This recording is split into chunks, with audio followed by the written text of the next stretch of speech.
21 मार्च को ईडी ने दिल्ली के सीएम अरविंद केजरीवाल को दिल्ली एक्साइज पॉलिसी से रिलेटेड एक एलिज्ड स्कैम के मामले में अरेस्ट कर जेल में डाल दिया। तो क्या है दिल्ली की एक कंट्रोवर्शियल एक्साइज पॉलिसी? क्या है ये एलिज्ड लिकर स्कैम जिसमें दिल्ली के CM Kejriwal, x deputy CM Sisodia को अरेस्ट किया गया है? क्या है एलिज्ड स्कैम से जुड़ा हुआ साउथ ग्रुप और क्या है इस केस में आपकी साइड? ये सब जानेंगे हम आज की इस वीडियो में। नमस्कार दोस्तों, मैं हूं गौरव और आप देख रहे हैं गौरव एक्सप्लेन्स। 17 नवंबर 2021 को दिल्ली की आम आदमी पार्टी की गवर्नमेंट ने एक न्यू एक्साइज पॉलिसी इंप्लीमेंट की। इस पॉलिसी से शराब के बिजनेस से गवर्नमेंट कंप्लीटली अलग हो गई और शराब के धंधे को पूरी तरह से प्राइवेट सेक्टर के हाथों में दे दिया गया। न्यू पॉलिसी के अकॉर्डिंग दिल्ली को 32 जोन्स में बांटा गया था, जिसमें हर जोन में 27 वेंडर्स होने थे। इस पॉलिसी में प्राइवेट वेंडर्स के लिए काफ़ी सारे प्रावधान किए गए, जैसे कि वो एमआरपी पर डिस्काउंट दे सकते थे ताकि कस्टमर्स को अट्रैक्ट कर सके। शराब की दुकानों को रात के 3 बजे तक खुली रखने की छूट दी गई थी और शराब की होम डिलीवरी की भी परमिशन दी गई थी और इसके अलावा भी बहुत सारे कई सारे प्रोविजन थे। दिल्ली गवर्नमेंट के अकॉर्डिंग न्यू पॉलिसी को शराब माफिया और शराब की ब्लैक मार्केटिंग को खत्म करने, कंज्यूमर एक्सपीरियंस को बेहतर करने और गवर्नमेंट रेवेन्यू को बढ़ाने के लिए लाया गया था। इसके इम्प्लीमेंटेशन के बाद से ही दिल्ली गवर्नमेंट का रेवेन्यू 27% बढ़ गया था, जिससे गवर्नमेंट को 8,900 करोड़ रुपए मिले। लेकिन 28 जुलाई 2022 को गवर्नमेंट को इस पॉलिसी से रिवर्ट करके ओल्ड एक्साइज पॉलिसी लागू करनी पड़ी। अब 6 महीने में ही ऐसा क्या हो गया कि इस पॉलिसी को विड्रॉल करके पुरानी पॉलिसी लागू करनी पड़ी? आइए समझते हैं। पॉलिसी इंप्लीमेंटेशन के 6 महीने के बाद ही 8 जुलाई 2022 को दिल्ली के चीफ सेक्रेटरी नरेश गोयल ने दिल्ली के एलजी को एक रिपोर्ट सबमिट करी। चीफ सेक्रेटरी ने अपनी रिपोर्ट में न्यू एक्साइज पॉलिसी के इम्प्लीमेंटेशन में कई सारे प्रोसीजरल लैप्सेस और इरेगुलरिटीज का दावा किया था। क्योंकि उस टाइम पे एक्साइज डिपार्टमेंट मनीष सिसोदिया के अंडर था, इसीलिए रिपोर्ट में सिसोदिया के ऊपर सीधे आरोप लगाया गया कि उनके द्वारा लाइसेंस होल्डर को फाइनेंशियल गेन्स के बदले अनड्यू बेनिफिट्स दिए गए और इस पैसे का इस्तेमाल आपने पंजाब और गोवा के इलेक्शंस में किया। इस रिपोर्ट के अकॉर्डिंग दिल्ली गवर्नमेंट द्वारा eligibly government of NCT of Delhi act 1991, the transaction of business rules 1993, Delhi excise act 2009 and Delhi excise rules 2010 का उल्लंघन किया गया। सिसोदिया ने एक्सपर्ट कमेटी के डिसीजंस को ओवररूल किया और एलजी को बाईपास करते हुए कई सारे लूप होल्स बनाए। साथ ही शराब माफियाओं की 144 करोड़ रुपए की लाइसेंस फी को भी सिसोदिया द्वारा माफ किया गया और इस सबसे सरकारी खजाने को 580 करोड़ रुपए का नुकसान हुआ।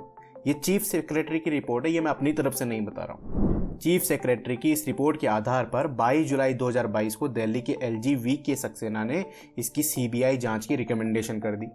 रिपोर्ट में हैवी करप्शन के चार्जेस थे और फिर उसके बाद भारी बैकलैश होने के कारण आप गवर्नमेंट ने 28 जुलाई 2022 को इस न्यू पॉलिसी को विड्रॉ करके वापस ओल्ड पॉलिसी को इम्प्लीमेंट कर दिया। अब देखते हैं कि ये एलिजिड लिकर स्कैम है क्या। चीफ सेक्रेटरी की रिपोर्ट के आधार पर 2 केस बने। पहला केस 17 अगस्त 2022 को सीबीआई ने उस टाइम के डिप्टी सीएम मनीष सिसोदिया को मिला के टोटल 15 लोगों के खिलाफ बनाया। सीबीआई ने आप गवर्नमेंट पर आरोप लगाए कि न्यू पॉलिसी के अंडर शराब बिजनेसमैन को प्रेफरेंशियल ट्रीटमेंट दी गई, जैसे कि उन्हें डिस्काउंट दिए गए, उनकी लाइसेंस फी वेव ऑफ की गई और कोविड-19 में हुए डिस्ट्रप्शंस में उन्हें रिलीफ दी गई एटसेट्रा। और इस सब के बदले में दिल्ली गवर्नमेंट और आप लीडर्स को किकबैक्स यानी पैसे मिले। दूसरा केस 19 अगस्त को ईडी बनाती है मनी लॉन्ड्रिंग का। ईडी आरोप लगाती है कि पॉलिसी को इस तरह से डिजाइन किया गया था कि जिससे आप लीडर्स के लिए लूप होल बने रहें और शराब कार्टेल्स बनाई जा सके। ईडी के अकॉर्डिंग मेन स्कैम ये था कि लिकर के होलसेल बिजनेस को प्राइवेट एंटिटीज को 12% के मार्जिन पे दिया गया और उसके बदले में 6% बैकडोर से वापस लिया गया। ईडी का कहना है कि मनीष सिसोदिया ने जो डिसीजंस लिए उनसे सरकारी खजाने को 580 करोड़ रुपए का नुकसान हुआ और बिजनेसमैन से पिले इन पैसों को आम आदमी पार्टी ने पंजाब और गोवा के इलेक्शंस को इन्फ्लुएंस करने में इस्तेमाल किया। आप लीडर्स पर यह भी आरोप है कि दिल्ली में शराब के बिजनेस से रिलेटेड होलसेल और रिटेल लाइसेंस के बदले में साउथ ग्रुप से 100 करोड़ रुपए लिए गए। अब ये साउथ ग्रुप क्या है? ईडी के according south group south India के कुछ बिजनेसमैन और पॉलिटिशियंस का एक ग्रुप है जिन्हें दिल्ली में शराब का बिजनेस करने के लिए दिल्ली गवर्नमेंट द्वारा एलिजिडली सर्टेन अनड्यू फेवर्स दिए गए और बदले में उस ग्रुप ने आप लीडर्स को 100 करोड़ रुपए दिए। इस ग्रुप के एलिजिड मेंबर्स में बीआरएस लीडर और तेलंगाना के एक्स सीएम के चंद्रशेखर की बेटी के कविता और आंध्र प्रदेश से वाईएसआर एमपी श्रीनिवासलू रेड्डी और कई सारे बिजनेसमैन शामिल हैं। 26 फरवरी 2023 को इस केस में सिसोदिया को अरेस्ट किया जाता है। फिर 4 अक्टूबर 2023 को आप सांसद संजय सिंह को अरेस्ट किया जाता है। फिर 15 मार्च 2024 को के कविता अरेस्ट होती हैं और फाइनली 21 मार्च 2024 को दिल्ली के सीएम अरविंद केजरीवाल को ही अरेस्ट कर लिया जाता है। और इसी के साथ केजरीवाल अरेस्ट होने वाले देश के पहले सिटिंग सीएम हैं। ईडी ने केजरीवाल पर डायरेक्ट आरोप लगाए हैं कि he himself is the kingpin of this liquor scam. ED का दावा है कि केजरीवाल इस कॉन्स्पिरेसी में डायरेक्टली इन्वॉल्व थे और उन्होंने बिजनेस से जुड़े हुए लोगों से सर्टेन फेवर्स के बदले में डायरेक्ट किकबैक्स की डिमांड की थी। अब हमने ईडी और एसबीआई की साइड तो देख ली है, लेकिन अब हम देखते हैं कि आपकी साइड क्या है इस केस में। केजरीवाल और अदर आप लीडर्स का कहना है कि दिल्ली लिकर स्कैम जैसा कुछ है ही नहीं। सेंट्रल की रूलिंग पार्टी बीजेपी ने सीबीआई और ईडी का दुरुपयोग करते हुए अपोजिशन पार्टीज को तोड़ने के लिए फेक स्कैम बनाया है। आपका यह भी कहना है कि ईडी ने पहली बार 18 मार्च 2024 को केजरीवाल को इस केस में अक्यूज बनाया है। उससे पहले केजरीवाल का पूरे उसमें कहीं नाम ही नहीं था।